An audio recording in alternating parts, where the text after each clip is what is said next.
Hello, I'm Mark Blackett, and you're listening to the 1002nd album, and these are the songs that are sung by a female artist from the 1980s. And I think you should hear them. And so does Jeff. Hi, I'm Jeff Stephen, and you're listening to the 1002nd Album Podcast. This season, we're talking about must-hear lists as I continue to ask people that are important to me all about the music that's important to them. Enjoy. Please welcome back again, Mark Blackett. Yes, it feels great. I feel like I'm a happy boomerang to keep coming back to this fabulous studio we have here. Almost state of the art. Yeah, exactly. Very state of the art. Practically Abbey Road. It's amazing. Nice. The topic of choice today is songs from the 1980s as performed by a female vocalist. Yes. And so, what is? Can you tell me a bit about your 80s experience with the ladies of the 80s? Well, yeah. I mean, so what's interesting, giving you this list, because that's how the concept goes. But I have my list and you have your list. But full disclosure, I'm 51, and so we're about 8 years apart. I know how old Jeff is because he's literally a day away from my wife's birthday. So I know how old Jeff is. So we have different 80s experiences, and I lived them. I truly, I'm 1974, so I was 6 to 16 in the 1980s, and music videos ruled. So I had so much exposure to so much, and the 80s are really nostalgic, and people kind of poo-poo them or they criticize them, yet when that song comes on a radio or we hear it on a playlist or whatever, you get a real emotional response because they're good songs. They're overproduced and they're synthy and they're all those things, but in the essence, they're a great song, and sometimes it brings you right back. So I'm curious to what your experience is, because you kind of have to then go back. You didn't experience it in real time, where I did. And so I also had to separate, did I like the song or like the music video? And 10 years is a long time. So was it from 1981 or 1989 or somewhere in there? And it was fun. It was really fun to kind of probe that time. And I'm quite pleased with where I went with that. I've been listening to my playlist, and I've been enjoying it. And I got it down to 5. It wasn't easy, but I got it to 5. And I think that is going to be the recurring theme of how difficult it is to yeah. But I guess which is a good problem to have. It's sure. Absolutely. I'm fine. I'm fine. We don't get a ton of sympathy for the self-inflicted challenges. No, but I will. Full disclosure, I will reveal all of my. I have 13. Okay. I have 13, but I'm only talking about 5, and I will mention the other 8 as the honorable mentions. Oh, delightful. Nice. Yeah. And speaking of delightful, it's been delightful sharing a birthday weekend with Beth yes. over these many years as well. Here's to Beth. She'll never listen to this, but here's to Beth. But yeah, absolutely. And you're spot on that being born in late 81 meant I didn't arrive on the scene until just about 2 years into the decade, and for the specifically the female vocalists, I remember my sister doing dance competitions, and Gloria Estefan featured prominently. Miami Sound Machine. That's right. Yeah, and we had a cassette that was on all the family trips of the like an Andrew Lloyd Webber greatest hits with all the the woman who would have sung the stuff from Phantom of the Opera or those sorts of things. So we definitely that would have been my early introduction. But you're right, it was then coming back to these songs later. That even though I wasn't there on round one, still have a lot of charm and a lot of enjoyment every time I hear them. Yeah, for sure. And I actually have to say there are some on my list that are not. If you knew my musical taste, as Jeff does, or if some of you, if you've listened to this podcast before, it's eclectic. It's everywhere and whacked out. And some of these songs are so what? They're poppy and they're just why did he pick that one? Because that's where I was at that moment. And they still, for whatever reason, hold up. And I have no apologies. No apologies for loving these songs. So, no. And I heard someone use the expression, it's instead of it being a guilty pleasure, it's just pleasure, no guilt. Pleasure. Yeah. And now you can, like, I've got, my daughters are 11 and 8, so I can embarrass them because I'll belt them out, especially at a female too high pitched, and Dad, and it's like, what you gotta go for those notes. Whatever, yeah. I gotta sing them. So so shall we go for our list? Do one at a time? Do you want to kick it off with your first of the must-hears in no particular order? No particular order, but this was the first one that I had to have on my list, which is funny, and it is "I Want Candy" by Bow Wow Wow. I've been listening to it again today. I've been listening to all of them again today, and if you listen to it, it sounds bubblegum. It sounds completely like sappy. It's simple. It's actually very sparse for the 80s. It's just guitar, bass, a wicked drum beat. Like, it's tribal drum beat. Like, just amazing drum beat. High-pitched bubblegum singing girl. But it's really good. It's really good. That guitar riff sticks with you. It's dun-dun, dun-dun.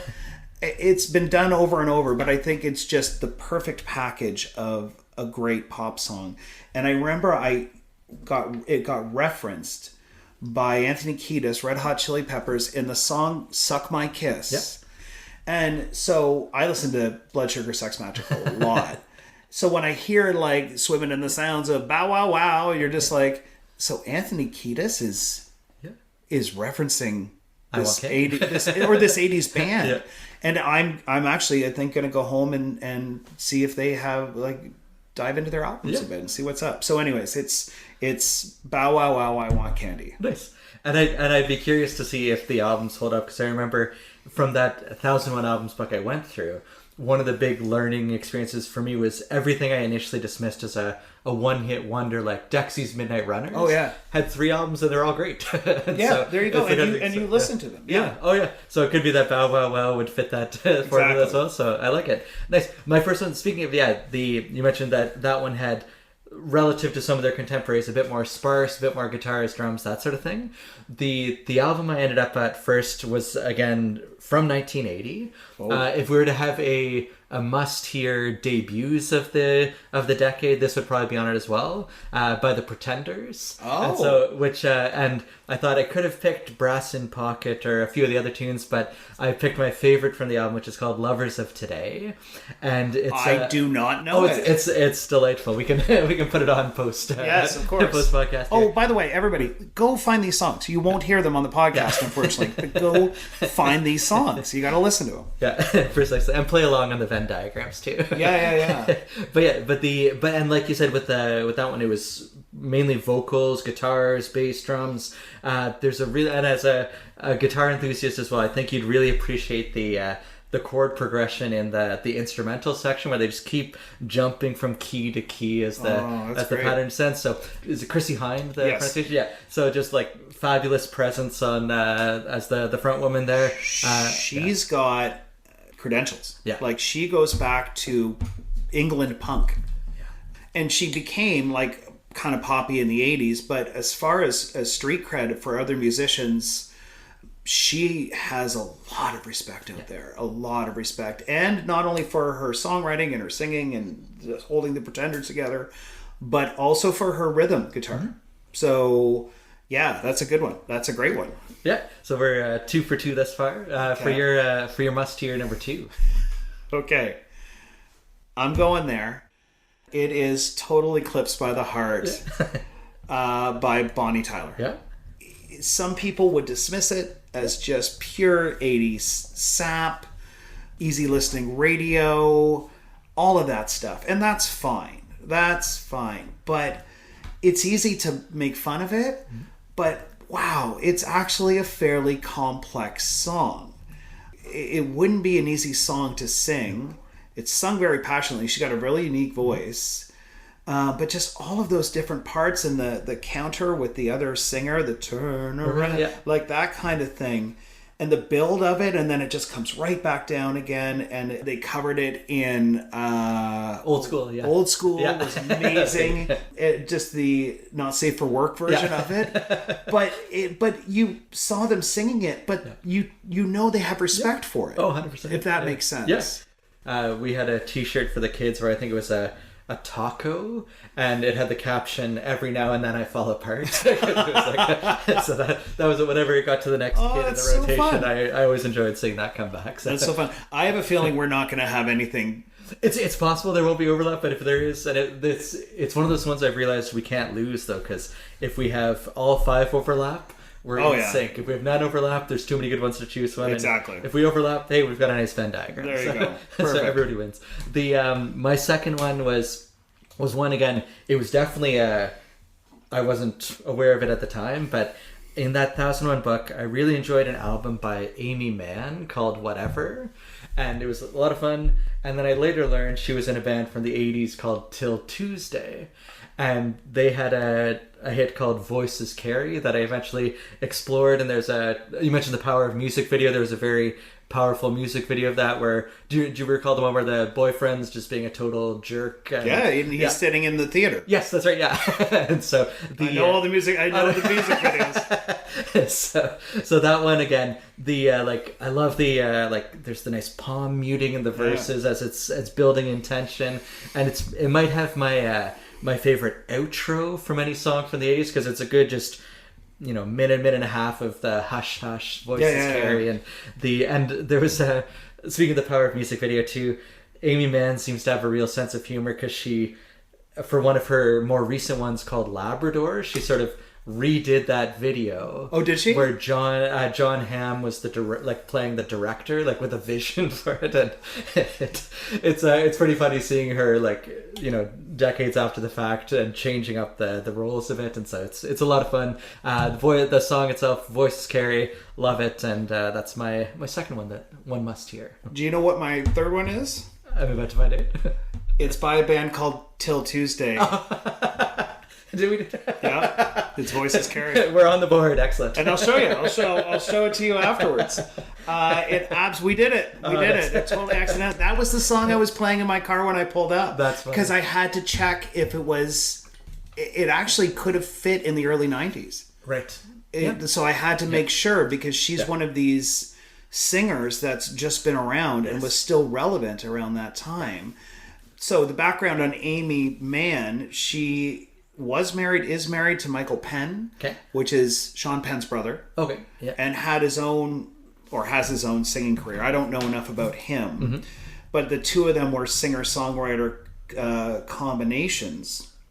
And what I also liked about this song, and doing a little research on it, is she wrote it. She was the predominant person in Till Tuesday, obviously the singer-songwriter of it. It's haunting. Her voice, she's not perfection, but it's emotion. And for that particular song, it really did hit well, and she nailed it. And the video complimented it, of course. And the talent is there in all parts of it. So yeah, it was pretty high up on my list pretty early. Nice.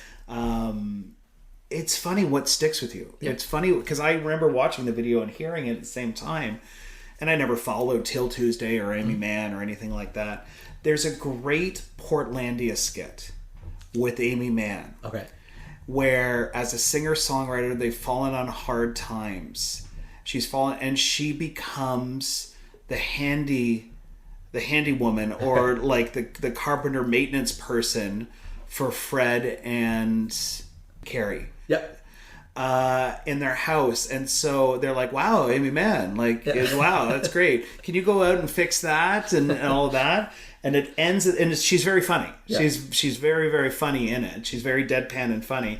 And at the end, she goes to talk to the gardener. Yeah. and it's Sarah McLachlan. So, because they both fit in that same realm and stuff. Yeah. But anyways, that Portlandia episode, you should look it up. It's that skit is very funny. So we did it. So we did that. That's great. Well done. I like it. We'll see if that's one of one or one of the next three we shall see. So I'm now on my third. Yeah. So this is your third. Yeah. Nice. And the for me, it's a woman named Kate Bush, of course, and so she had. It's one of those things where I wasn't, again, this is one that it took me a while to get into, but once I became a fan, I became a huge fan. There was a group I saw called the Future Heads, like 20 years ago or so, and I think they were playing with Hot Hot Heat at a show in London. Okay. Yeah. They did a cover. They're like, this song's a Kate Bush cover, and it turns out it was a cover of Hounds of Love. Okay. And just it really caught my ears. Like, oh, this is really neat. Just the way they're doing that. Eventually got a hold of the album Hounds of Love, and it was the title track ended up being my favorite from the album as well. And I realized that Kate is amazing at track twos. Where on the 3 albums she had on the 1001, the second song on each of them is my favorite. And so the There Goes a Tenor on the Dreaming, this one on Hounds of Love, and Love and Anger on the Sensual World. And yeah, just wonderful tune, great vocals. Yeah. All right. Yeah. So Kate Bush, great. That's my Kate Bush. One there. Yeah. That's a good one. Okay, so my last two, and I'm going to do them differently. Okay. I have been consistently listening to them. Okay. And I worry that I almost didn't put them on because I probably have overplayed them. Not only listening, but if I'm sitting around a campfire, if I'm playing music, these two are right in my repertoire. Like, these are two songs that I could play right now. I could walk out in the living room and just grab a guitar and play them because they're a campfire favorite and they're a staple and all those kind of things. But I kept them on because I think they should exist, and there is a reason. Even though, you know, I have probably overplayed them, I think they need to be on the list. Mm-hmm. So the first one is Cyndi Lauper, Time After Time. Yeah. And I'm not just the greatest hits of Cyndi Lauper. I'm not, because I like she's got a lot of great songs. That first album is pretty. Money Changes Everything is a beautiful song. True Colors is obviously a beautiful song. There's a whole bunch of beautiful songs on there. But Time After Time, full disclosure, it was Beth and my first dance. Mm-hmm. Ironically, a cover by Everything But the Girl. Oh, okay. A beautiful acoustic cover, but it's been covered a lot. Like, a lot of people have covered Time After Time. And I actually saw her at Casino Rama. Okay. I went to see Cyndi Lauper at Casino Rama. I don't know when. It was in the late 90s, early 2000s, who knows when. And she did an amazing show. Mm-hmm. There were some big fans, like people up front just going nuts. She's a incredible icon to the LGBTQ community, so there was a lot of that kind of love in the building then. Anyways, Time After Time, I just think it just is such a staple and a standard, and it deserves to be. For sure. I just think it's simple. I think it's beautiful the way the chords go together. She played it with a dobro. Like, she just she came out and she just strummed her dobro and let her voice do the work. And then eventually some of the band came in. It was very acoustic. But if a song from the 80s that's overproduced, like her first album is, I mean, if you listen to Girls Just Want to Have Fun, it might as well be written on a Casio. Like, it's just... But if you can take a song and strip it down to its essence and just have a single guitar or those kind of acoustic instruments, and it still does justice, and you have everybody around, whether they're kids of the 80s or not, singing it, that to me says it should live and breathe. And again, I have to say that when I look at my list, not as much as with my honorable mentions, but the ones I picked are pretty popular songs, but that's where I was, right? I was enjoying really popular songs. I don't, because I lived it, I don't go back and visit the 80s. I remember the 80s. Right. Does that make sense? It does, yeah. So that's why I think a lot of the songs, like Time After Time, is so popular. It's one of the biggest songs of the 80s. Yeah. So that's why I chose Time After Time. Yeah.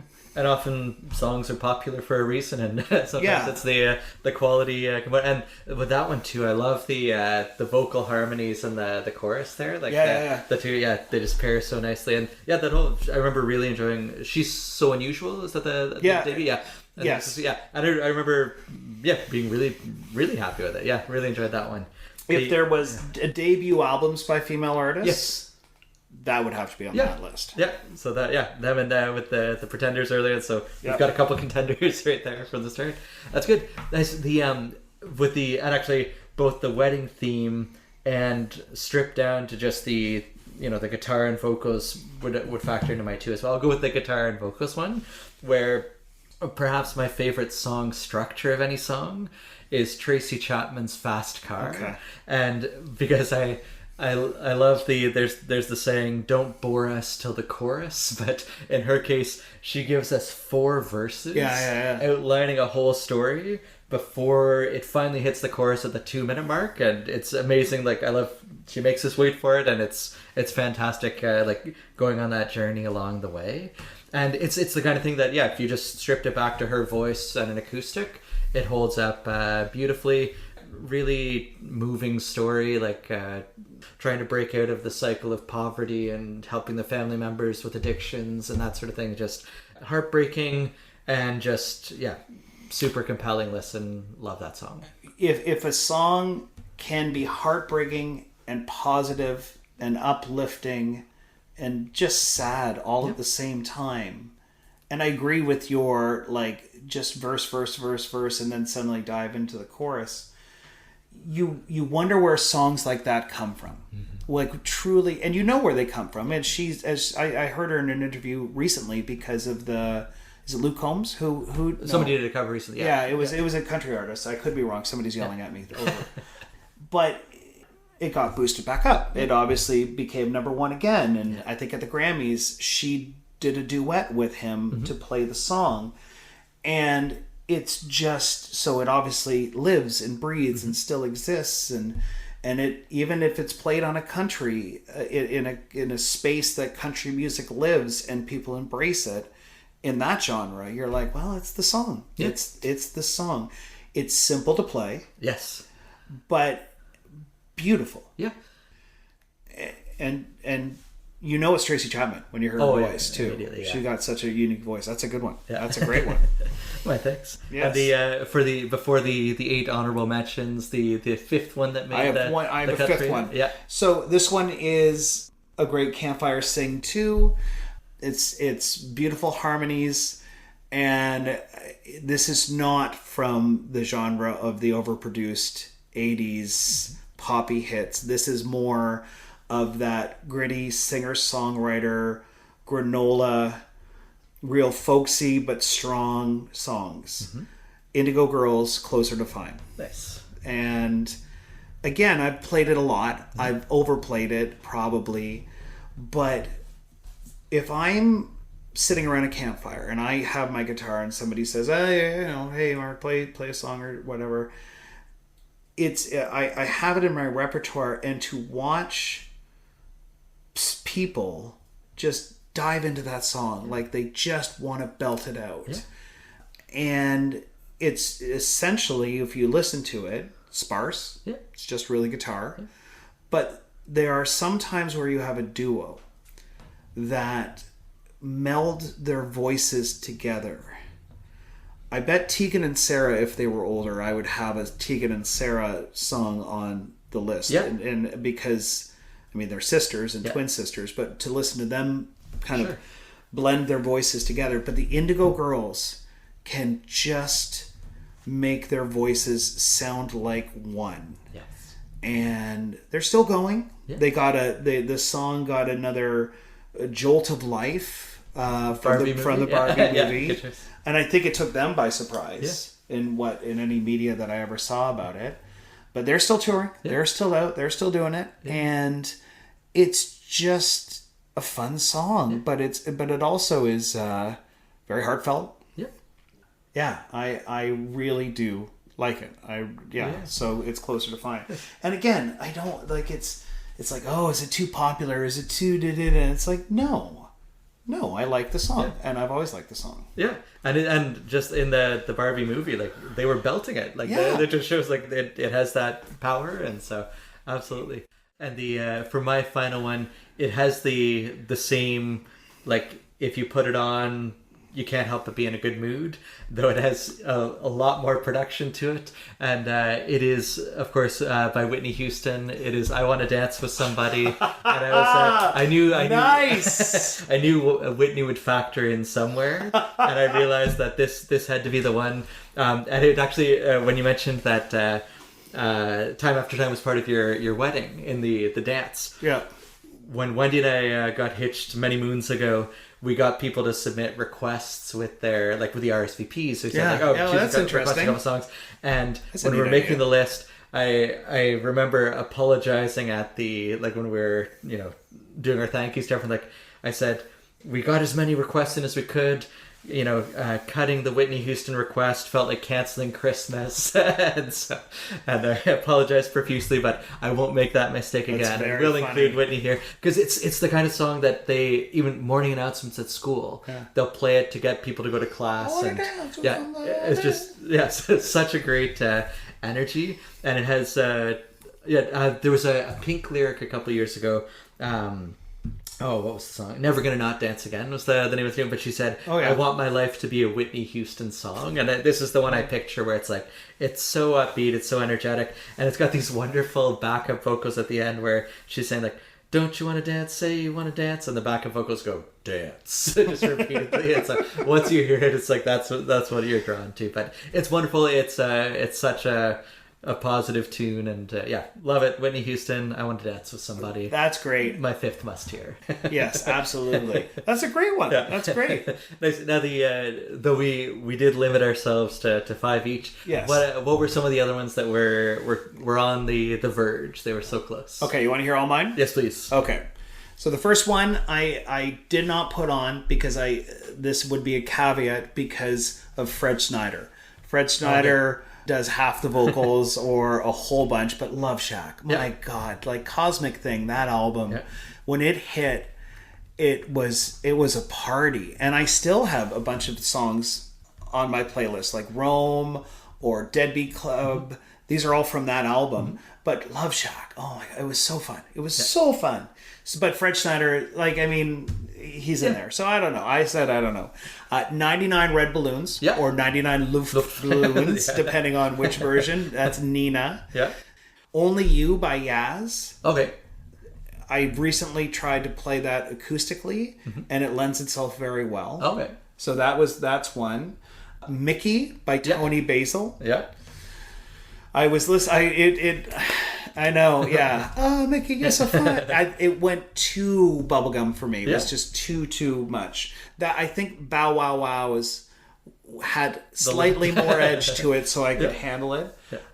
The Bangles have a cover of Simon & Garfunkel's "Hazy Shade of Winter," which is really good. Speaking of covers, there's "Bizarre Love Triangle" by Frenty. Yeah. Very stripped down. Just a female singer and an acoustic guitar. And it's only 2 minutes long, but it's beautiful. So it's the cover of New Order song, and she did a great job. We Belong by Pat Benatar. Yeah. That one just resonates with me. Yeah. And the last one is Circle by Edie Brickell and the New Bohemians. Okay. So she had a song called What I Am. And what is the album called? I think Shooting Rubber Bands at the Stars, I think it's what it's called. And she did okay. Like she I think did well. She married Paul Simon. She's still married to Paul Simon. Okay. So Paul Simon factors twice in the honorable mentions. in my honorable mentions. Yeah, it's a beautiful song. Okay. So there's one for you to explore. Circle. Okay. It's called Circle, Edie Brickell. Yeah. And it's beautiful. Okay. You will really enjoy it. So that's going to be your gem to look up. for further reading, or that's what Yes, exactly. for supplemental. Exactly. That's good. The one that I had we have been able to extend to 1992, I would have really wanted to get some room for Annie Lennox in there. Oh, I should have. Yeah, yes, I thought about them, but it would have been Eurythmics with me. Which again, it's still which is great. It's still good, but it was that the Diva album with like Walking on Broken Glass and Why and Little Bird. That would have been like because Eurythmics I had Sweet Dreams in the mix at one point. And Yep. But 1984. Yeah. There's this. They do a song for the movie 1984, but it's like crime, sex, crime, and it's a Eurythmics song. Okay. And that one, I would have put, if I was going to put a Eurythmics song on, because I do like them. Yeah. It would have been that one. Yeah. So that's a good one. Okay. Yes. But I was and the Flashdance song, Irene Cara, the What a Feeling. Oh yeah, is another one of those ones like the Whitney Houston one where if I hear it, I'm instantly in a good mood as well. Yeah, and so, it gets you moving. Yeah. Kind of thing. So, but I thought because Tracy Chapman had the lower register vocals cover, it's like, all right, that can sort of cover the Annie, and then Whitney had the feel good. It's like, all right, I guess that can sort of cover Irene, and so I was like, so I'm happy with those five, but definitely as with most of these endeavors, it really just scratches the surface to get people started, and then and we missed, like, we didn't even hit Madonna. No, that's true. We did not. Not that I like. There's some Madonna stuff. It wouldn't be a huge popular one or whatever. Yeah. But she owned the 1980s at many times, and others, like there was a Paula Abdul song that I used to love back in the day. Who were other big female artists? Cher would have had a few in there too. Yeah, all of that kind of stuff. And 1983, 84, 85, 86 just had artists, had exposure. So I'm sure if I went back and really dug into it, you'd be like, there's this. But I'm still pleased with where I landed, for sure. And I find these always have the asterisk of like, at this date and time, like this was the vision, and then subject to change on an hourly basis, whatever it may be. And then on the drive home or next week, I'll just be like, I forgot there was that one. And also, Jeff and I are taking our families. We're going camping together, so this discussion might keep going on Friday. We'll have to see. To be continued. Continued. And ironically, our daughters will tell the dads to, you need to stop talking about it's bedtime enough. But yeah, this is it was fun. It was fun to pigeonhole myself and to really kind of go, okay, which ones were they? Which ones survived, shall we say? So I think these ones stand the test of time very nicely, so it's good. Excellent. Well, a huge thank you for coming today, Mark, and until the camping trip. Until the camping trip. We'll see you then. Thank you very much. Thank you, everyone. This has been the 1000-Second Album Podcast. Thanks for sharing some of your time, energy, and attention with us today. Take care.